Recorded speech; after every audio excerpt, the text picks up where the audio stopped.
And you never see wine drinkers drinking with real drinkers in dive bars. You might see them at a social gathering like this one or some corporate function, but never at a little hole in the wall. You'll never see Jaeger! Tequila way! And in the middle, Mellow, I say. Oh, this is a fantastic establishment. I truly enjoy the decor here. It's amazing. This is brilliant, I tell you. Who cuts your grass? It's fantastic. I'm sorry, that voice always makes me laugh. I like it. It makes me smile. You know, when we're here in America. Whenever I travel and I perform in England, that voice takes on a different meaning. Now, I heard a woo. Do we have people in the house from the UK? All right, let me tell the rest of the people about you. I love it whenever people from the UK come here to the United States, because when we hear you speak, you sound incredible, you sound amazing, you sound educated, you sound inspirational. That accent is so proper. It is so proper. It doesn't matter what you're talking about. We're drawn to whatever it is. You could be talking about trash. It sounds amazing. Who could leave all this rubbish here? This is such a travesty. This is all this destruction here all over the sidewalk. Someone must tend to this at once. This is ridiculous. People are listening in. I don't know what happened over there, but the shit hit the fan. That guy from England is pissed. I don't know. What the hell is rubbish? See, it's very different. Now, when one of us goes over there, man, it's very, very different, because, see, we don't sound the same as them. As a matter of fact, as Americans, we have a certain way with the English language. Do you understand how we sound to them? I mean, seriously, do you know how they look at us when they hear us speak? We sound like this to them. I'll tell you right now, the other day I was hanging out with Phil, right? That some bitch come over to the house. We had ourselves a good old time. It was just me and Phil. And by the way, if you sound like that here tonight, I'm just kidding. There's just jokes. Don't feel like just, you know.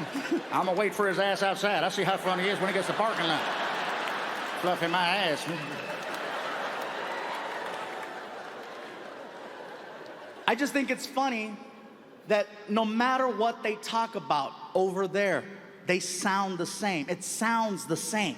You know, whereas with us, Americans, we speak according to our environment. We change it up, we morph, we adapt.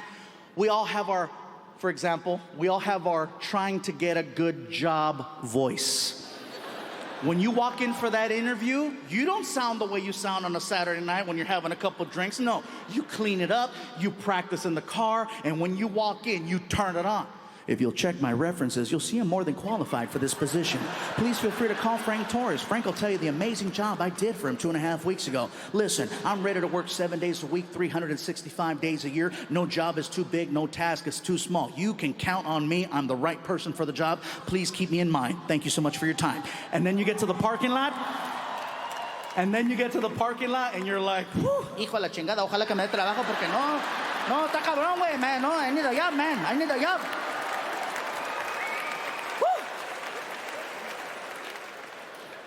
You guys know we all have our daytime voice that we have around our family and our friends and our children, you know. And then we have our late night voice, you know, our party voice. Jaeger!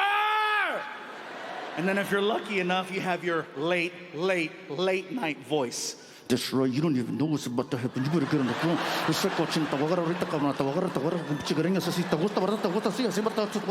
Look at some of you are looking at me like, Oh my God, Fluffy's a freak. I'm just giving you an example.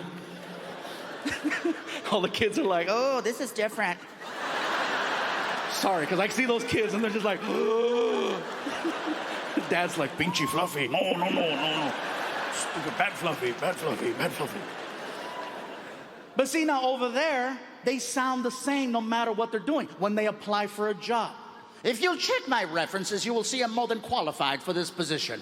When they party. If you'll pour me the wine, I will drink it. It is brilliant, I tell you. When they're making love. I'm going to part your legs like the Red Sea. Oh, I'm going to defile you in such an amazing fashion. You will rue the day you came across me at that local pub. I'm going to lower my drawbridge and introduce you to the Queen. Yes, I shall. And when you arrive at that magical moment, I want you to scream victory. Victory! My job is done here.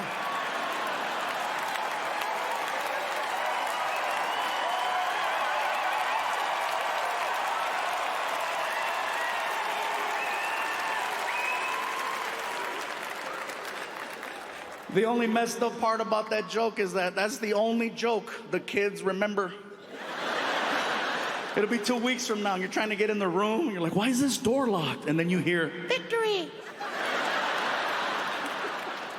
I see a couple of young adults right there. How old are you guys? You 13. Wow. And next to you? How old are you? You're 10. Okay. I am so sorry for what Martin said. 10 years old. But you know what, though? I can't feel too bad, because you know what? 10-year-olds are young adults. You are a young adult. I don't see you as a kid. A kid to me, first of all, is someone who doesn't have access to the internet.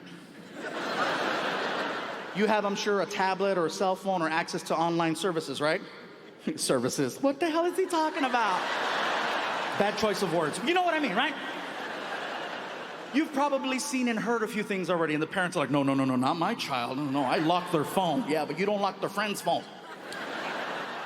I feel bad whenever I say something that's kind of like risque, whenever parents bring like a 4-year-old, 5-year-old, 6-year-old, and yes, it happens.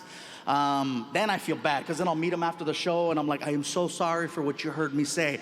And it's always funny to see the parents say, oh, they hear worse at home. Nothing like watching a 4-year-old confirm that, you know, just...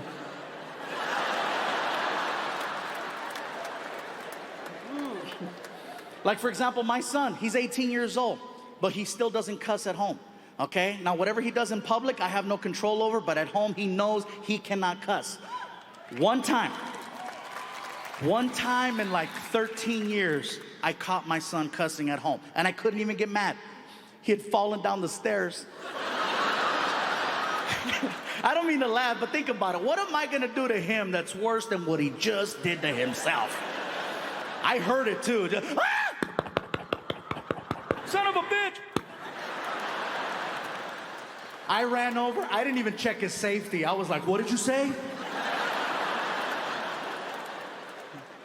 You earned that one. I said, if you want to say the F word, next time let me push you. That's when I knew he fell hard. Really? No, get up here. Come on. Well, cool. Welcome, you guys. I hope you have a good time. I know you're getting nervous, Dad. You see me talking to you, you're like, what's he telling my son? No, nothing. Nothing. Being cool. But thank you for trusting me to bring your kids to the show. Or your young adults. Sorry. Thank you for trusting me to bring your young adults to the show. And by the way, I know I keep pointing at people in the front right here. If you're here tonight with someone you have no business being here with, and you see a camera coming by, just be like, hey. Victory! They're very respectful. They'll go to the next person. Don't even worry about that.